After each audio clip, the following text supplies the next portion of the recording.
ಈ ದರ್ಶನ್ ಅವ್ರ ವಿಚಾರದಲ್ಲಿ ನನಗೆ ಬಹಳ ಬೇಸರ ಆಗೋದೇನಪ್ಪ ಅಂದ್ರೆ ಮೇಲಿಂದ ಮೇಲೆ ಅವ್ರಿಗೆ ಯಾಕೆ ಈ ಸಮಸ್ಯೆ ಬರ್ತಾ ಇದೆ ನೋಡಿ. ಅದು ರಾಜಕೀಯವಾಗಿ ಅದು ಅನೇಕ ಕಾರಣಗಳು ಇರ್ಬೋದು. ರಾಮ ಮಂದಿರ ಎಲೆಕ್ಷನ್ ಟೈಮ್ಗೆ ಉದ್ಘಾಟನೆ ಮಾಡಿದ್ದಾರೆ. ಕೆಲವು ಸರಿ ಹೇಳ್ತಾರೆ ರಾಮ ಮಂದಿರ ಅಪೂರ್ಣವಾಗಿದೆ. ಎಲ್ಲೋ ಒಂದ್ ಕಡೆ ಊಟಕ್ಕೆ ಹೋಗ್ತಾರೆ, ಅಲ್ಲೊಂದು ಕಾಂಟ್ರವರ್ಸಿ.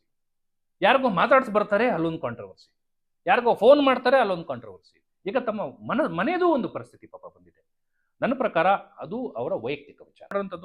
ಸರ್ಕಾರ ಮತ್ತು ತಗೊಂಡಂತ ಸ್ಟೆಪ್ಸ್ಗಳು ಎಲ್ಲವೂ ನೋಡಕ್ ಹೋದ್ರೆ ಖಂಡಿತವಾಗ್ಲೂ ಬಿಜೆಪಿ ಪಕ್ಷದವರಿಗೆ ರಾಮ ಮಂದಿರ ಪ್ರಬಲವಾದ ಅಸ್ತ್ರ. ಅದು ನೋಡ್ಬೇಕು ಮುಂದೆ. ಬಟ್ ಶಿಕ್ಷಕರಿಗೆ ಸಮಸ್ಯೆಗಳೇನಿದೆ, ಆಗ್ಲೇ ನಾನು ಮಾತಾಡ್ದಂಗೆ ಅವ್ರಿಗೆ ವೈದ್ಯಕೀಯ ಸವಲತ್ತುಗಳು ಇರೋದಿಲ್ಲ. ಮನೇಲಿ ಯಾರಿಗೂ ಪಾಪ ವಯಸ್ಸಾದರೂ ಸೀರಿಯಸ್ ಆಗೋಯ್ತು, ಏನೋ ಕಾಯಿಲೆ ಕಸಾಲೆ ಬಂತು, ಮಕ್ಕಳಿಗೇನೋ ಸಮಸ್ಯೆ ಆಯ್ತು, ಎಲ್ಲಿ ಹೋಗ್ಬೇಕು ನೋಡಿ. ಅದು ಬಹಳಷ್ಟು ತಪ್ಪು, ತುಂಬಾ ದುರದೃಷ್ಟಕರವಾದಂತ ವಿಚಾರ ಇದು. ನನಗೆ ಬಹಳ ನೋವಾಯ್ತು, ನೋಡಿದ ತಕ್ಷಣ ಬಹಳ ನೋವಾಯ್ತು. ರಾಹುಲ್ ಗಾಂಧಿ ಅವ್ರ ಪಾದಯಾತ್ರೆ ಮಾತ್ರ ಅಲ್ಲ, ನಮ್ಮ ದೇಶದ ಯಾವುದೇ ಪಕ್ಷದ ಯಾವುದೇ ನಾಯಕ ಪಾದಯಾತ್ರೆ ಮಾಡಿದ್ರು ಕೂಡ ಯಾರು ಕಲ್ಲು ಬೀಸಬಾರ್ದು ನೋಡಿ. ನಾನೀಗ ಅಭ್ಯರ್ಥಿಯಾಗಿ ನಿಲ್ತಾ ಇದ್ದೀನಿ. ನಾನು ಕೂಡ ಶಿಕ್ಷಕನಾಗಿ ಬಂದು, ನಾನು ಈ ನಿಮ್ಮ ಪರಿವಾರದವನು, ನಾನೇನು ಹೊರಗನಲ್ಲ, ನಿಮ್ಮ ಪರಿವಾರದಿಂದ ಬಂದವನು. ಈ ಪರಿವಾರದಲ್ಲಿ ಸಮಸ್ಯೆ ಇದೆ. ಈ ಪರಿವಾರವನ್ನು ಬಿಟ್ಟು ಅಭ್ಯರ್ಥಿಯೊಬ್ಬರು ರಾಜೀನಾಮೆ ಕೊಟ್ಟು ಹೋಗಿದ್ದಾರೆ. ಆಮೇಲೆ ನಮ್ಮೆಲ್ಲರ ವಾಯ್ಸು, ನಮ್ಮೆಲ್ಲ ಆತ್ಮಗೌರವ ಕಾಪಾಡಲಿಕ್ಕೋಸ್ಕರ, ನಮ್ಮ ಕಷ್ಟ ಕಾರ್ಪಣ್ಯಗಳಿಗೆ ಒಂದು ಪರಿಹಾರ ಕಂಡುಹಿಡಿಯಲಿಕ್ಕೋಸ್ಕರ ನಿಮ್ಮ ಸ್ನೇಹಿತನಾಗಿ, ನಿಮ್ಮ ಮಗನಾಗಿ ಬರ್ತಾ ಇದ್ದೀನಿ. ನಾನು ನಿಮ್ಮ ನಾಯಕನಾಗಲ್ಲ, ನಿಮ್ಮ ಸ್ನೇಹಿತನಾಗಿ ಬರ್ತಾ ಇದ್ದೀನಿ. ದಯವಿಟ್ಟು ಈ ಸರಿ ನಿಮ್ಮ ಅಭ್ಯರ್ಥಿಯಾಗಿ ನಿಮ್ಮ ಸ್ನೇಹಿತನಿಗೆ ಒಂದು ಅವಕಾಶವನ್ನು ಕೊಡಿ. ನನಗೆ ಸರಿ ಓಟನ್ನು ಮಾಡಿ. ಎಲ್ಲರೂ ಸರಿ ಒಂದು ಕುವೆಂಪುರವ್ರು ಹೇಳ್ದಂಗೆ ಸರ್ವ ಜನಾಂಗದ ಶಾಂತಿಯ ತೋಟವನ್ನು ನಾವೆಲ್ಲ ಸೇರಿ ನಿರ್ಮಿಸೋಣ. ನಾವೆಲ್ಲರೂ ಒಂದೇ. ನಾನು ಶ್ರೇಷ್ಠ, ನೀವು ಶ್ರೇಷ್ಠ ನಾನು ಹೇಳಲ್ಲ. ನಾವೆಲ್ಲರೂ ಒಂದೇ. ಎಲ್ಲರೂ ಸೇರಿ ಒಂದು ಹೋರಾಟ ಮಾಡಿ ಖಂಡಿತವಾಗ್ಲೂ ಒಂದು ಒಳ್ಳೆ ಸಮಾಜ ನಿರ್ಮಾಣ ಮಾಡೋಣ. ಅದಕ್ಕೆ ನಾನು ಒಂದೇ ರಿಕ್ವೆಸ್ಟ್, ನಿಮ್ಮ ಮತ ನನಗೆ ಕೊಡಿ. ಸುನೀಲ್ ಕುಮಾರ್ಗೆ ದಯವಿಟ್ಟು ಒಂದು ಮತವನ್ನು ಕೊಡಿ. ನಿಮ್ಮ ಪರವಾಗಿ ನಾನು ಸದಾ ಇರ್ತೀನಿ. ಸರ್ ನಮಸ್ಕಾರ. ನಮಸ್ತೆ. Welcome to S T channel. ನಮಸ್ತೆ. ಮೊದಲಿಗೆ ನಿಮ್ಮ ಪರಿಚಯ ಸರ್. ನಾನು ಸುನೀಲ್ ಕುಮಾರ್ ಹೆಚ್ ಅಂತ. ನಾನು ಹೈಕೋರ್ಟ್ ಮತ್ತು ಸುಪ್ರೀಂ ಕೋರ್ಟ್ನಲ್ಲಿ ವಕೀಲನ ಕೆಲಸ ಮಾಡ್ತಾ ಇದ್ದೀನಿ. ಈಗ ಶಿಕ್ಷಕರ ಕ್ಷೇತ್ರದ ಚುನಾವಣೆ ಅಭ್ಯರ್ಥಿಯಾಗಿ ಕೂಡ ನಾನು ಕಂಟೆಸ್ಟ್ ಮಾಡ್ತಾ ಇದ್ದೀನಿ. ಸರ್, ಈ ಕ್ಷೇತ್ರದಲ್ಲಿ ಮೊದಲಿದ್ದವರು ಯಾರು ಸರ್? ಯಾರು ಏನಕ್ಕೆ ರಾಜೀನಾಮೆ ಕೊಟ್ಟರು ಅಂತ? ಈ ಕ್ಷೇತ್ರದಲ್ಲಿ ಮೊದಲು ಪುಟ್ಟಣ್ಣ ಅನ್ನೋ ಒಬ್ಬರು ಅಭ್ಯರ್ಥಿ ಇದ್ರು. ಅವರು ಮೂಲತಃ JDS ಪಕ್ಷದಲ್ಲಿದ್ದರು. ಅದಾದ ನಂತರ ಮತ್ತೆ ಬಿಜೆಪಿ ಪಕ್ಷಕ್ಕೆ ಬಂದರು. ಅಲ್ಲೂ ಕೂಡ ಗೆದ್ದಂತ ನಂತರ ಅವರು ಅಲ್ಲೂ ಒಂದು ರಾಜೀನಾಮೆಯನ್ನು ಕೊಟ್ಟು ಮತ್ತೆ ಕಾಂಗ್ರೆಸ್ ಪಕ್ಷಕ್ಕೆ ಬರ್ತಾರೆ. ಅವ್ರಿಗೆ 6 ವರ್ಷದ ಸುದೀರ್ಘವಾದಂಥ ಟರ್ಮ್ ಇರುತ್ತೆ. 6 ವರ್ಷ ಟರ್ಮ್ ಇದ್ರೂ ಕೂಡ ಕೇವಲ 3 ವರ್ಷಕ್ಕೆ ರಾಜೀನಾಮೆಯನ್ನು ಕೊಟ್ಟು MLA ಆಗಬೇಕು ಅನ್ನೋ ಒಂದು ಆಸೆಯಿಂದ ಅವರು ರಾಜೀನಾಮೆ ಕೊಟ್ಟು ಹೋಗ್ತಾರೆ. ಅವ್ರು ರಾಜೀನಾಮೆ ಕೊಟ್ಟಂತ ಸಂದರ್ಭದಲ್ಲಿ ಈ ಕ್ಷೇತ್ರದಲ್ಲಿ ನಮಗೆ ಎಲೆಕ್ಷನ್ ಬರ್ತಾರೆ. ಈಗ ನೀವು ನಿಂತ್ಕೊಳ್ತಾ ಇದ್ದೀರಿ ಸರ್, ನಿಮ್ಮ ಆಸೆ ಗುರಿಗಳು ಏನು ಸರ್? ಈ ಕ್ಷೇತ್ರದಲ್ಲಿ ಬಂದ್ರೆ ಏನ್ ಮಾಡ್ಬೇಕು ಅಂತ ಅನ್ಕೊಂಡಿದ್ದೀರಿ? ನೋಡಿ, ಮೂಲತಃ ನಾನು ಶಿಕ್ಷಕನಾಗಿ ನನ್ನ ವೃತ್ತಿ ಜೀವನ ಶುರು ಮಾಡಿದೆ. ನಾನು ಶಿಕ್ಷಕನಾಗಿ ಪಾಠ ಮಾಡ್ತೀನಿ. ಅದಾದ ನಂತರ ಕಾನೂನು ಪದವಿ ಇದ್ದಿದ್ದರಿಂದ ನಾನು ವಕೀಲನಾಗಿ ಹೈಕೋರ್ಟ್ ಮತ್ತು ಸುಪ್ರೀಂ ಕೋರ್ಟ್ನಲ್ಲಿ ನ್ಯಾಯವಾದಿಯಾಗಿ ಕೆಲಸ ಮಾಡ್ತಾ ಇದ್ದೀನಿ. ಈ ನನ್ನ ಶಿಕ್ಷಕರ ಕ್ಷೇತ್ರದಲ್ಲಿ ಅನೇಕ ಸಮಸ್ಯೆಗಳು ವರ್ಷಾನುಗಟ್ಲೆಯಿಂದ ಪರಿಹಾರನೇ ಕಾಣ್ದಿರ ಬಿದ್ದಿದೆ. ನಾನು ಎಷ್ಟೋ ಸರಿ ನನ್ನ ಹಳೆ ಶಿಕ್ಷಕರನ್ನು ಭೇಟಿ ಮಾಡಿದಾಗ, ಅವ್ರ ಹತ್ರ ಮಾತಾಡಿದಾಗ 15-20 ವರ್ಷದಿಂದ ಮುಂಚೆ ಹೇಗಿದ್ದಾರೋ ಎಲ್ಲರೂ ಕೂಡ ಅದೇ ಆರ್ಥಿಕ ಪರಿಸ್ಥಿತಿಲಿದ್ದಾರೆ. ಕೋವಿಡ್ ಸಮಯ ಬಂತು, ಬೇರೆ ಬೇರೆ ಸಂದರ್ಭಗಳಲ್ಲಿ ಅವ್ರಿಗೆಲ್ಲೂ ಕೂಡ ವೈದ್ಯಕೀಯ ಚಿಕಿತ್ಸೆ ಎಲ್ಲೂ ಸುಮಾರು ಜನಕ್ಕೆ ಸಿಕ್ಕಿಲ್ಲ. ಪಾಪ ಅವ್ರ ಮನೆಯಲ್ಲಿ ಅವ್ರಿಗೆ ಆಕ್ಸಿಜನ್ ಕೂಡ ಸಿಕ್ಕಿಲ್ಲ. ಆಗ ಆ ಥರ ಸಂದರ್ಭದಲ್ಲಿ ಶಿಕ್ಷಕರ ಪ್ರತಿನಿಧಿ ಆದವರು ಅವ್ರ ಕರ್ತವ್ಯ ಏನು? ಸರ್ಕಾರದ ಮಟ್ಟದಲ್ಲಿ ಮಾತಾಡಬೇಕು, ಸರ್ಕಾರದ ಮಟ್ಟದಲ್ಲಿ ಅವ್ರಿಗೊಂದು ಸವಲತ್ತು ಕೊಡಿಸ್ಬೇಕು. ಶಿಕ್ಷಕರಿಗೆ ಪರಿವಾರದಲ್ಲಿ ಸಮಸ್ಯೆ ಆದಾಗ ಅವ್ರಿಗೊಂದು ಹೆಲ್ತ್ ಕಾರ್ಡ್ ಸಿಗೋದಿಲ್ಲ, ಒಂದು ಸಣ್ಣ ಹೆಲ್ತ್ ಇನ್ಶೂರೆನ್ಸ್ ಇರೋದಿಲ್ಲ. ನೋಡಿ, ಸರ್ಕಾರದ ಎಲ್ಲಾ ಪಾಲಿಸೀಸ್ಗಳಿಗೆ ನೋಡಿ, ನೀವು ಸೆನ್ಸಸ್ ಮಾಡ್ತೀರಿ, ಕ್ಯಾಸ್ಟ್ ಸೆನ್ಸಸ್ ಮಾಡ್ತೀರಿ, ಪಾಪ್ಯುಲೇಷನ್ ಸೆನ್ಸಸ್ ಅನ್ನ ಮಾಡ್ತೀರಿ, ಮತ್ತು ಎಲೆಕ್ಷನ್ ವರ್ಕು ಮಾಡ್ತೀರಿ. ಎಲ್ಲದಕ್ಕೂ ಶಿಕ್ಷಕರೇ ಬೇಕು. ಅದು 6 ಗಂಟೆ ನಂತರ ಅವ್ರಿಗೂ ಒಂದು ಪರಿವಾರ ಇದೆ. ಅವ್ರ ಪರಿವಾರದಲ್ಲೂ ಒಂದು ಸಮಸ್ಯೆ ಆಗುತ್ತೆ. ಸಮಸ್ಯೆ ಆದಾಗ ನಾವು ಯಾಕೆ ನಮ್ಮ ಪ್ರತಿನಿಧಿನ ಆಯ್ಕೆ ಮಾಡ್ತೀವಿ? ನಮ್ಮ ಪರವಾಗಿ ನಮ್ಮ ಧ್ವನಿಯನ್ನ ಅಸೆಂಬ್ಲಿನಲ್ಲಿ ಕೇಳಿ ನಮಗೂ ಒಂದು ಪಾಲಿಸಿ ಮಾಡಲಿ ಅಂತಲ್ವಾ? ಹಾಗಾಗಿ ಶಿಕ್ಷಕರಿಗೆ ಒಂದು ಹೆಲ್ತ್ ಕಾರ್ಡ್ ಮತ್ತು ಹೆಲ್ತ್ ಇನ್ಶೂರೆನ್ಸ್ ಅನ್ನ ಮಾಡಿಸ್ಬೇಕು. ಜೊತೆಯಲ್ಲಿ ಶಿಕ್ಷಕರ ಮಕ್ಕಳು ಕೂಡ ಉನ್ನತವಾದಂತೆ ವ್ಯಾಸಂಗ ಮಾಡಲಿ. ಅವರು ಕೂಡ ಒಂದು ಡಾಕ್ಟರ್ ಆಗಬೇಕು ಅಂತ ಆಸೆ ಪಡ್ತಾರೆ. ನಮ್ಮ ಮಕ್ಕಳು ಒಂದು ಡಾಕ್ಟರ್ ಆಗಲಿ. ಶಿಕ್ಷಕರು ಶ್ರೇಷ್ಠವಾದಂಥ ಪ್ರಧಾನಮಂತ್ರಿ ಆಗ್ಬೋದು, ಶ್ರೇಷ್ಠವಾದಂಥ ವಿಜ್ಞಾನಿ ಆಗ್ಬೋದು, ಎಲ್ಲರನ್ನೂ ನಮ್ಮ ಶಿಕ್ಷಕರು ಸೃಷ್ಟಿ ಮಾಡ್ತಾರೆ. ತಮ್ಮ ಮಕ್ಕಳಿಗೂ ಒಂದು ಶ್ರೇಷ್ಠವಾದಂಥ ಪೊಸಿಷನ್ಗೆ ಹೋಗ್ಲಿ ಅಂತ ಆಸೆ ಪಡೋದಿಲ್ವಾ? ಆಗ ಸ್ಕಾಲರ್ಶಿಪ್ಸ್ ಕೊಡಬೇಕಾಗ್ತದೆ. ಆಗ ಕೇಂದ್ರ ಸರ್ಕಾರ ಮತ್ತು ರಾಜ್ಯ ಸರ್ಕಾರಗಳ ಅನೇಕ ಪಾಲಿಸೀಸ್ಗಳಲ್ಲಿ ಶಿಕ್ಷಕರ ಮಕ್ಕಳಿಗೆ ಮಾತ್ರ ಒಂದು ಸ್ಕಾಲರ್ಶಿಪ್ ಸ್ಕೀಮ್ ಇದೆ. ಅದನ್ನು ಕೂಡ ಶಿಕ್ಷಕರು ನಾವು ಕೊಡಿಸ್ಬೇಕು. ಎರಡನೇದು. ಮೂರನೇದು, ಶಿಕ್ಷಕರಿಗೂ ಒಂದು ಲೋನ್ ಸಿಗಬೇಕು. ಶಿಕ್ಷಕರ ಮನಸ್ಸಲ್ಲಿ ಒಂದು ಆಸೆ ಇರುತ್ತೆ, ನಾನು ಒಂದು ಸಣ್ಣ ಮನೆ ಕಟ್ಟಬೇಕು, ನನಗೊಂದು ಚಿಕ್ಕದೊಂದು 2 ವೀಲರ್ ತಗೋಬೇಕು, ಅಥವಾ ಒಂದು ಕಾರೇ ತಗೋಬೇಕು, ನಾನು ಓಡಾಟ ಮಾಡಿ ಸಮಾಜದಲ್ಲಿ ನಾನು ಚೆನ್ನಾಗಿರಬೇಕು ಅಂತ ಒಂದು ಆಸೆ ಇರೋದಿಲ್ವ? ಆದರೆ ಪ್ರೈವೇಟ್ ಬ್ಯಾಂಕ್ ನೀವು ಹೋದಾಗ ಅವ್ರು ಕೊಡುವಂಥ 20 ಪೇಜ್ 30 ಪೇಜ್ ಡಾಕ್ಯುಮೆಂಟ್ ನೋಡಿ ಹೆದರ್ಕೊಂಡ್ಬಿಡ್ತಾರೆ. ಮತ್ತು ಶಿಕ್ಷಕರಿಗೆ ಮಿನಿಮಮ್ ಸಂಬಳ ಬರ್ತಿದೆ ನಿಮಗೆ ಅಂತ ಹೇಳಿ ನಿಮಗೆ ಲೋನೇ ಕೊಡೋದಿಲ್ಲ. ಆದರೆ ಶಿಕ್ಷಕರಿಗೆ ಒಂದು ಬ್ಯಾಂಕ್ ಸ್ಥಾಪನೆ ಮಾಡೋದು, ನಮ್ಮದೇ ಒಂದು ಬ್ಯಾಂಕ್. ಮದುವೆ ವಿಚಾರಗಳಲ್ಲಿ, ಉನ್ನತ ವ್ಯಾಸಂಗಕ್ಕೋಸ್ಕರ, ಒಂದು ಸಣ್ಣ ಮನೆ ಕಟ್ಟಲಿಕ್ಕೆ ನಮ್ಮ ಬ್ಯಾಂಕ್ ನಮಗೆ ಲೋನ್ ಕೊಡಬೇಕು. ರೈತರಿಗೋಸ್ಕರ ಬ್ಯಾಂಕ್ಗಳಿದೆ, ವಕೀಲರಿಗೋಸ್ಕರ ಬ್ಯಾಂಕ್ಗಳಿದೆ. ಆಯಾ ವರ್ಗದ ಜನಗಳಿಗೆ ಬ್ಯಾಂಕ್ ಇದ್ದಾಗ ಶಿಕ್ಷಕರಿಗೆ ಯಾಕೆ ನಾವು ಬ್ಯಾಂಕ್ ಸ್ಥಾಪನೆ ಮಾಡಬಾರ್ದು? ಅದೊಂದು ಶಿಕ್ಷಕರಿಗೋಸ್ಕರ ಒಂದು ಬ್ಯಾಂಕನ್ನು ಸ್ಥಾಪನೆ ಮಾಡೋದು. ಮತ್ತು ಅನೇಕ ವಿಚಾರಗಳಲ್ಲಿ ಇನ್ನು ಅತಿಥಿ ಉಪನ್ಯಾಸಕರಾಗಿ ಶಿಕ್ಷಕರಿದ್ದಾರೆ, ಅತಿಥಿಗಳಾಗೇ ಇದ್ದಾರೆ ಪಾಪ ಅವರು. 20 ವರ್ಷ ಕೆಲಸ ಮಾಡ್ತಾರೆ, 10,000 15,000 ಎಲ್ಲೂ ಸಾಲೋದಿಲ್ಲ. ಅದನ್ನು ಪರಿಹಾರ ಮಾಡಿ ಸುಪ್ರೀಂ ಕೋರ್ಟ್ನ ಅನೇಕ ತೀರ್ಪುಗಳಲ್ಲಿ ಸಮಾನವಾದಂತಹ ಕೆಲಸಕ್ಕೆ ಸಮಾನವಾದಂತಹ ವೇತನ ಕೊಡಬೇಕು, ಮಿನಿಮಮ್ 40,000 45,000 ವೇತನ ಕೊಡಬೇಕು ಅಂತ ಅನೇಕ ಪ್ರಕರಣಗಳಲ್ಲಿ ಬರೆದಿದ್ದಾರೆ. ಅದೆಲ್ಲವನ್ನೂ ಕೂಡ ಸರ್ಕಾರದ ಮಟ್ಟದಲ್ಲಿ ಪ್ರಭಾವ ತಂದು, ಒಂದು ಪಕ್ಷ ಸರ್ಕಾರ ಕೇಳಿಲ್ಲ ಅಂದ್ರೆ ವಕೀಲನಾಗಿ ಕೋರ್ಟ್ನಲ್ಲಿ ಹೋರಾಟ ಮಾಡಿ ಅವ್ರಿಗೆ ನ್ಯಾಯ ಕೊಡಿಸಬೇಕು ಅನ್ನೋದು ನನ್ನ ಹಂಬಲ. ಈಗ ಅಭ್ಯರ್ಥಿ ನಿಂತ್ಕೊಳ್ಳೋರು ಎಲ್ಲರೂ ಇದೇ ತರ ಹೇಳ್ತಾರೆ ಸರ್, ಎಲ್ಲವರಿಗೆ ಮಾತ್ರ ಅವರ ಮಾತುಗಳಾಗಿರ್ತದೆ, ಗೆದ್ದ ಮೇಲೆ ಯಾರು ಖಂಡಿತಕ್ಕೆ ಹೋಗಲ್ಲ, ನಾನು ಸೇಫ್ ಇದ್ರೆ ಸಾಕು ಅನ್ನೋ ಮಾತಿಗೆ ಬರ್ತಾರೆ. ಹೌದು. ಅಂತ ನಿಲ್ಲುವಲ್ಲಿ ಏನ್ ಹೇಳ್ತಾರೆ ನೋಡಿ, ಎಲ್ಲ ಶಿಕ್ಷಕರ ಕ್ಷೇತ್ರದಲ್ಲಿ ನಿಂತ ಎಲ್ಲ ಅಭ್ಯರ್ಥಿಗಳು ಇದನ್ನು ಹೇಳಿಲ್ಲ. ನೀವು ಹಳೆ ವಿಡಿಯೋಗಳನ್ನ ನೋಡಿ, ಹಳೆ ಅಭ್ಯರ್ಥಿಗಳು ಹೇಳಿದ್ರು ಈ ತರ ಯಾರು ಭರವಸೆ ಕೊಟ್ಟಿಲ್ಲ. ನಿಮ್ಮ ಎಲ್ಲಾ ಕಷ್ಟಗಳು ನಾವು ನಿಲ್ತೀವಿ, ನಿಮ್ದು ಏನೇ ಸಮಸ್ಯೆ ಇದ್ರೂ ನಾವು ಪರಿಹಾರ ಕೊಡ್ತೀವಿ ಅಂತ ಹೇಳ್ತಿದ್ರೆ ಬಿಟ್ರೆ ಯಾರಿಗೂ ಕ್ಲಾರಿಟಿ ಇಲ್ಲ, ಏನು ಮಾಡಬೇಕು ಅನ್ನೋದು ವಿಚಾರ ಇಲ್ಲ. ನಾನು ಮೊದಲನೇ ಬಾರಿಗೆ ನನ್ನ ಪ್ರಣಾಳಿಕೆಯಲ್ಲಿ ಕೂಡ ಅದನ್ನೇ ಬಿಡುಗಡೆ ಮಾಡಿದ್ದೀನಿ. ಎಲ್ಲ ವಿಚಾರಗಳನ್ನ, ಇನ್ಶೂರೆನ್ಸ್ ಆಗ್ಬೋದು, ಸಮಾನ ವೇತನ ಆಗ್ಬೋದು, ಎಜುಕೇಶನ್ ವಿಚಾರ ಆಗ್ಬೋದು, ಮತ್ತು ಅವ್ರಿಗೆ ಸಬ್ಸಿಡಿ ಟ್ರೀಟ್ಮೆಂಟ್ ಕೊಡುವಂಥದ್ದು ಎಲ್ಲ ವಿಚಾರಗಳನ್ನ ನಾನು ಹೇಳಿದ್ದೀನಿ. ಒಂದು, ನಾನು ಯಾಕೆ ಹೇಳಿದ್ದೀನಿ ಅಂದ್ರೆ ಇದೆಲ್ಲಕ್ಕೂ ಮಾಡಬಹುದು. ನಾನು ವಕೀಲನಾಗಿ ಸುಮಾರು ವರ್ಷ ಕೆಲಸ ಮಾಡಿದ್ದೀನಿ, ನೂರಾರು ಪ್ರಕರಣಗಳಲ್ಲಿ ವಾದ ಮಂಡನೆಯನ್ನು ಮಾಡಿದ್ದೀನಿ. ನೂರಾರು ಪ್ರಕರಣಗಳಲ್ಲಿ ನನ್ನ ಹತ್ರ ಬಂದವರೆಲ್ಲ ಯಾರು? ಸರ್, ಮನೆ ಕಳ್ಕೊಂಡಿದ್ದೀವಿ, ನಮ್ಗೆ ಆಕ್ಸಿಡೆಂಟ್ ಆಗಿದೆ, ಪರಿಹಾರ ಕೊಡಿಸಿ. ಕೆಲಸ ಕಳ್ಕೊಂಡಿದ್ದೀವಿ, ಸರ್ಕಾರದಿಂದ ಕೆಲಸ ಕೊಡಿಸಿ. ಅವ್ರಿಗೆಲ್ಲ ಕೊಡಿಸಿದ್ದೀನಲ್ವಾ? ಆ ಬೇಸಿಸ್ ಮೇಲೆ, ಆ ಕಾನ್ಫಿಡೆನ್ಸ್ ಮೇಲೆ ನಾನು ಹೇಳ್ತಾ ಇದ್ದೀನಿ. ನನಗೇನು ಹೊಸದಲ್ಲ ಇದು. ನಾನು ಒಂದು 14-15 ವರ್ಷದಿಂದ ತುಂಬಾ ಕೆಲಸ ಮಾಡ್ಕೊಂಡು ಬಂದಿದ್ದೀನಿ. ಈ ಕಾನೂನಾತ್ಮಕವಾಗಿ, ನ್ಯಾಯವಾದಿಯಾಗಿ ಹೋರಾಟ ಮಾಡಿ ಎಲ್ಲರಿಗೂ ಕೊಡಿಸಿದ್ದೀನಿ. ಆ ಧೈರ್ಯದ ಮೇಲೆ ಹೇಳ್ತಾ ಇದ್ದೀನಿ. ಎಲ್ಲ ಪ್ರಣಾಳಿಕೆಯಲ್ಲಿ ಬರುವಂತ ವಿಚಾರಗಳನ್ನ ನಾನು ಮೊದಲೇ ಬಾರಿಗೆ ಶಿಕ್ಷಕರ ಪ್ರತಿನಿಧಿಯಾಗಿ ಅಸೆಂಬ್ಲಿನಲ್ಲಿ ಹೋರಾಟ ಮಾಡ್ತೀನಿ. ಒಂದು ಪಕ್ಷ ಕೇಳಿಲ್ವಾ, ಕರಿ ಕೊಟ್ಟನ್ನು ಹಾಕಿ ನ್ಯಾಯಾಲಯದಲ್ಲಿ ನಿಲ್ತೀನಿ. ಎಲ್ಲೋ ಒಂದ್ ಕಡೆ ನನ್ನ ಶಿಕ್ಷಕರ ಕ್ಷೇತ್ರ ನನ್ನ ಪರಿವಾರ.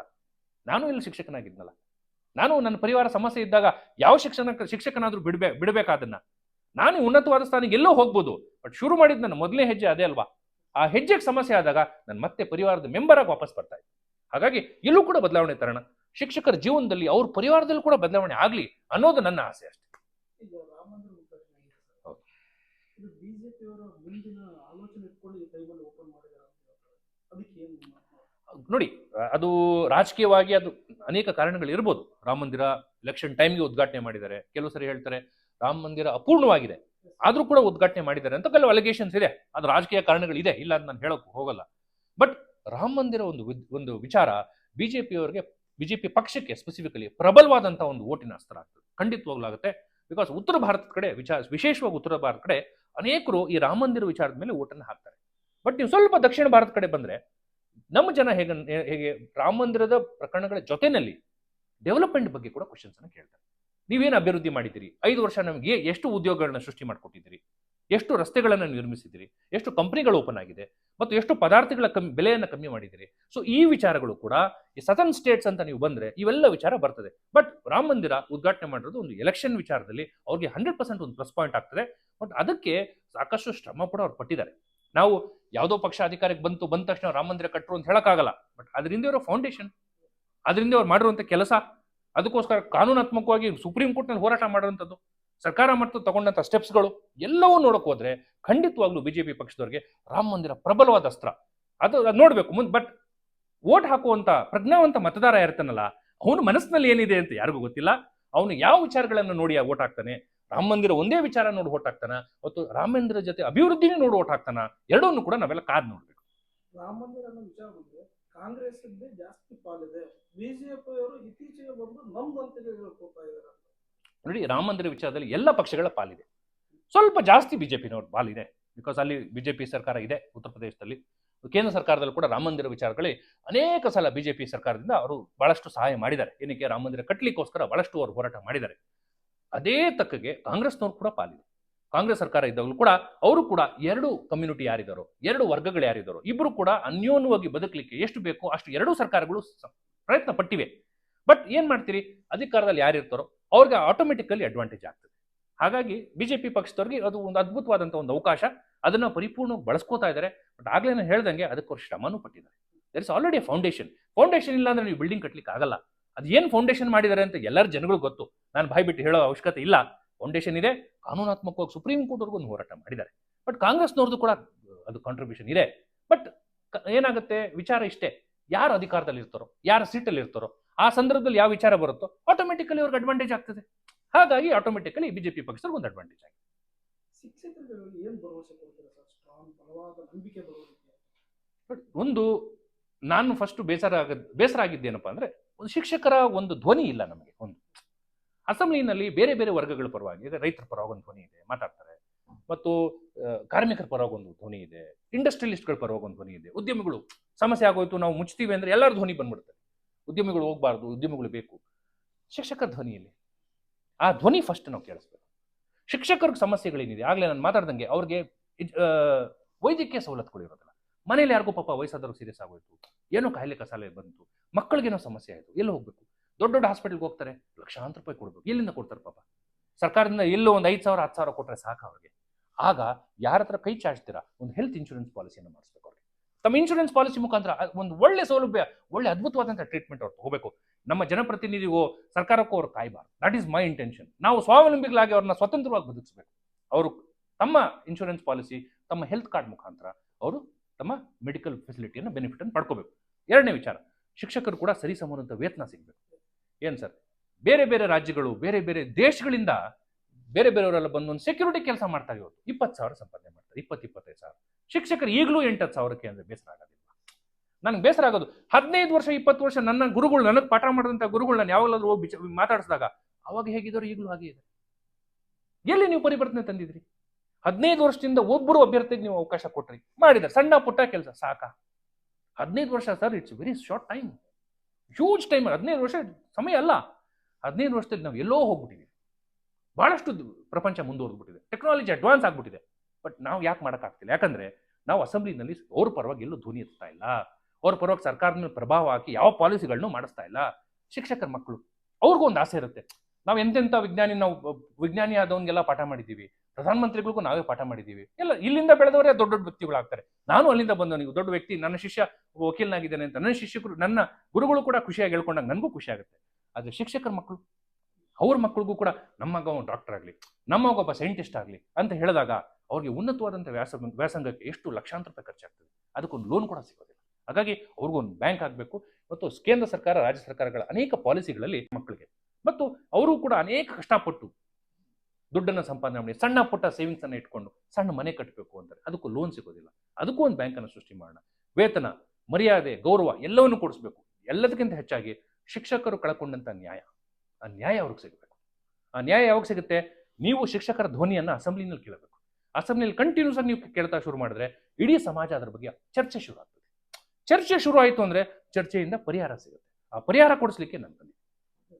ಸರ್, ಈಗ ಇವತ್ತು ನಿನ್ನೆಯಿಂದ ನಡೀತಾ ಇರುವಂಥದ್ದು, ನೀವು ಒಬ್ರು ಲಾಯರ್ ಆಗಿ ದರ್ಶನ್ ಅವರ ವಿಚಾರ ಗೊತ್ತಾಗಿರ್ಬೇಕು. ಹಾ, ನೋಡಿದೆ, ಟಿವಿಲಿ ನಾನು ನೋಡಿದ್ದೀನಿ, ಅದನ್ನು ನೋಡಿದ್ದೀನಿ. ಏನ್ ಹೇಳ್ತೀರಾ ಸರ್, ಇದು ಒಬ್ಬ ಸೆಲೆಬ್ರಿಟಿಗೂ ಈ ರೀತಿ ಆಗ್ತಾ ಇರೋದು ಇದೇನು ಮೊದಲಲ್ಲ? ಮೊದಲೊಂದು ಸರಿ ಆಗಿತ್ತು, ಮುಖ್ಯ ಆಗಿತ್ತು, ಎಂಡಾಯ್ತು ಅಂತ ಅನ್ಕೊಂಡಿದ್ವಿ, ಮತ್ತೆ ಇದು ಹೊರಗಡೆ ಬರ್ತಾ ಇದೆ. ಈ ದರ್ಶನ್ ಅವ್ರ ವಿಚಾರದಲ್ಲಿ ನನಗೆ ಬಹಳ ಬೇಸರ ಆಗೋದೇನಪ್ಪ ಅಂದ್ರೆ, ಮೇಲಿಂದ ಮೇಲೆ ಅವ್ರಿಗೆ ಯಾಕೆ ಸಮಸ್ಯೆ ಬರ್ತಾ ಇದೆ? ಎಲ್ಲೋ ಒಂದ್ ಕಡೆ ಊಟಕ್ಕೆ ಹೋಗ್ತಾರೆ, ಅಲ್ಲೊಂದು ಕಾಂಟ್ರವರ್ಸಿ, ಯಾರಿಗೋ ಮಾತಾಡ್ಸಿ ಬರ್ತಾರೆ, ಅಲ್ಲೊಂದು ಕಾಂಟ್ರವರ್ಸಿ, ಯಾರಿಗೋ ಫೋನ್ ಮಾಡ್ತಾರೆ, ಅಲ್ಲೊಂದು ಕಾಂಟ್ರವರ್ಸಿ. ಈಗ ತಮ್ಮ ಮನೆಯದು ಒಂದು ಪರಿಸ್ಥಿತಿ ಪಾಪ ಬಂದಿದೆ. ನನ್ನ ಪ್ರಕಾರ ಅದು ಅವರ ವೈಯಕ್ತಿಕ ವಿಚಾರ. ಅವ್ರ ಗಂಡ ಹೆಂಡತಿ ಇದ್ದಾರೆ, ಅವ್ರ ಮನೆಯಲ್ಲಿ ಪ್ರಬುದ್ಧರಿದ್ದಾರೆ, ಕೂತ್ಕೊಂಡು ಯೋಚನೆ ಮಾಡಿ ಏನು ತೀರ್ಮಾನ ಮಾಡಬೇಕು ಅದು ಮಾಡ್ಕೋತಾರೆ. ಕಾನೂನಲ್ಲಿ ಕೂಡ ಅವಕಾಶ ಇದೆ. ಒಂದು ಪಕ್ಷ ಅದು ಮನೆಯಿಂದ ಹೊರಗೋಯ್ತು, ಅವ್ರ ಮನೆಯಲ್ಲಿ ಏನೋ ಸಮಸ್ಯೆ ಆಗಿದೆ, ಯಾರೋ ಬೇರೆಯವ್ರ ಹೆಂಗಸಿಂದ ಇವ್ರ ಮನೆ ಸಮಸ್ಯೆ ಆಗಿದೆ ಅನ್ನೋದು, ಆದರೆ ಅವರೆಲ್ಲ ದೊಡ್ಡವರಿದ್ದಾರೆ, ಪ್ರಬುದ್ಧರಿದ್ದಾರೆ, ಕೂತ್ಕೊಂಡು ಪರಿಹಾರ ಮಾಡ್ಕೋಬಹುದು. ಒಂದು ಪಕ್ಷ ಆಗಿಲ್ಲ, ಕೋರ್ಟಿಗೆ ಬಂದು ಕಾನೂನಲ್ಲಿ ಕೂಡ ಅದನ್ನು ಬಗೆಹರಿಸ್ಕೋಬೇಕು. ಅದು ಬಿಟ್ಟು ನಾವೇನು ಸಜೆಸ್ಟ್ ಮಾಡಬೇಕು, ಆ ಸಣ್ಣ ಸಂಸಾರದ, ಆಂತರಿಕ ಸಂಸಾರದ ವಿಚಾರವನ್ನ ನಾವು ಇಡೀ ರಾಜ್ಯದ ವಿಚಾರ ಮಾಡಬಾರ್ದು. ನಿಜವಾಗ್ಲೂ ದರ್ಶನ್ ಅವ್ರ ಕಡೆಯಿಂದ ಏನೋ ತುಂಬಾ ದೊಡ್ಡದು ಸಮಸ್ಯೆ ಆಗಿದ್ರೆ ಅವಾಗ ಚರ್ಚೆ ಮಾಡಿ, ಅದು ಓಕೆ. ಆ ಸಂಸಾರ ವಿಚಾರನ ನಾವು ಮನೆಯಲ್ಲಿ ನಡೆದಿದ್ದೆಲ್ಲ ತಗೊಂಬಂದು ಬೀದಿಲಿಟ್ರೆ ಏನಾಗಬೇಕು? ಮತ್ತು ದರ್ಶನ್ ಅವ್ರಿಗೆ ಯಾಕೆ ಪಾಪ ಎಲ್ಲ ಮೇಲಿಂದ ಮೇಲೆ ಅವ್ರಿಗೆ ಕಾಂಟ್ರವರ್ಸಿ ಬರ್ತಾ ಇದೆ ಅಂತ ನನಗೂ ಅರ್ಥ ಆಗ್ತಿಲ್ಲ.